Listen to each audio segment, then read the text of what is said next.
Right, I wanted to make a quick video regarding Diego Costa. I haven't really posted the video in a while. First of all, the hair isn't by choice. Did this for charity.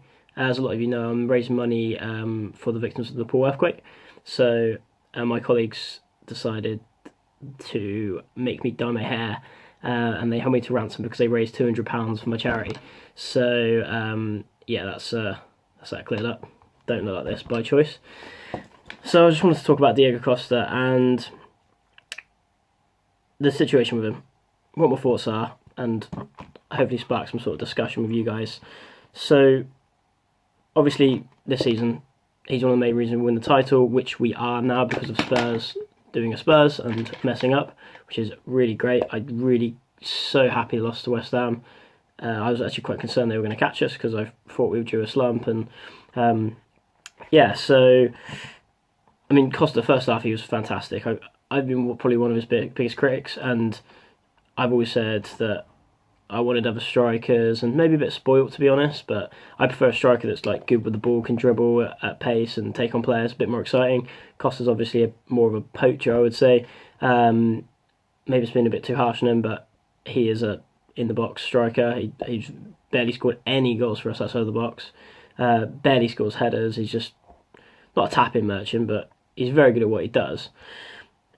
But I think under Conte, he really developed his game. He was even starting to look good on the ball. His dribbling looks a bit awkward at times, but he looked quick. He looked good on the ball. He was winning headers. He was just the overall game was so much better than especially under Jose.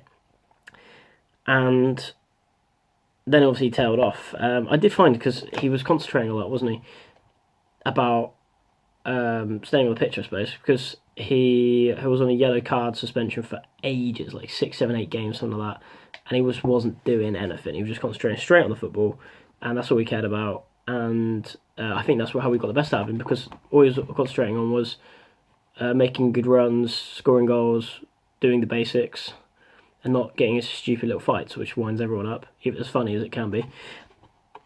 So I feel he went through that run, and then he went off the boil a bit, I found, after he got suspended. So he picked up his yellow, and I think it was against Bournemouth he missed because Batshuayi didn't play and Hazard played as a false 9. And then he came back around the same time as the China rumours, as I recall.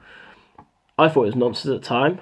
I'm not sure now if it was correct or if his head was turned. I know he posted all this stuff about, oh, it's all bollocks and everything, but was that just for the media? Probably. So he obviously had a fallout with Conte and just dead average since. I mean, I think his stats this season, I got them off whoscored.com, so I don't know how reliable they are. They're usually quite good. But he's got 32 appearances, 19 goals, 6 assists, 5 man of the matches. So that means he contributed 25 times in 32 games to a goal, which is really, really good, especially considering he's been off the boil since January as well. So he has been fantastic for us if you look at the whole season. I mean, up until December, I would say he's probably our best player.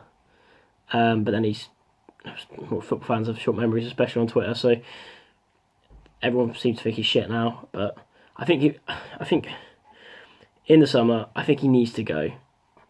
I think we'll find it difficult replacing him to an extent, in the sense that we've contributed 25 goals either through goals directly scored by him or assists in 30 games, and obviously 2 seasons ago it was fantastic. I think on his days he's probably the best at what he does in the world. It's just whether or not his heart's in it anymore. He's made a lot of comments about leaving London and things like this. He's shown on the pitch as well. Sometimes he just doesn't look interested. He's missed some sitters as well recently, so I don't know what's going on with him. But I find he's really inconsistent as well. I mean, I don't think we've ever got a full good season out of him. He just seems to hit patches where he's just fantastic and just scores everything, and then he just becomes dead average and just goes missing. He doesn't contribute in games. He doesn't take on players. He doesn't get assists. He doesn't do anything. So I prefer a much more consistent player.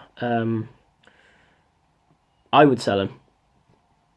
If we get an offer of 50 million from China, I'd take it. just because I want someone else in who actually wants to play for us up front. Batshuayi, even though he's not as good as Costa, when he does play, he's got that real drive to play for us. And whether or not he'll stay as well, I don't know. But the player I'd like to replace him is Lukaku.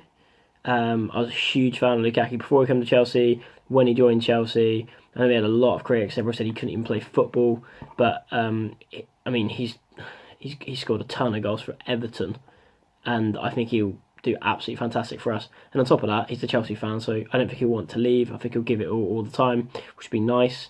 And obviously, he's just a fantastic player, and he's got so much more to come as well. So I'd just get rid of Costa, 50 mil, get Lukaku in, and I reckon we've got ourselves a 35 goal a season man in Lukaku for the next 7-8 years.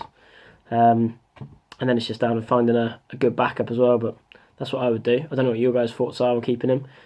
If you have got anything to say, just put it in the comment section and hopefully spark some sort of debate. Cheers.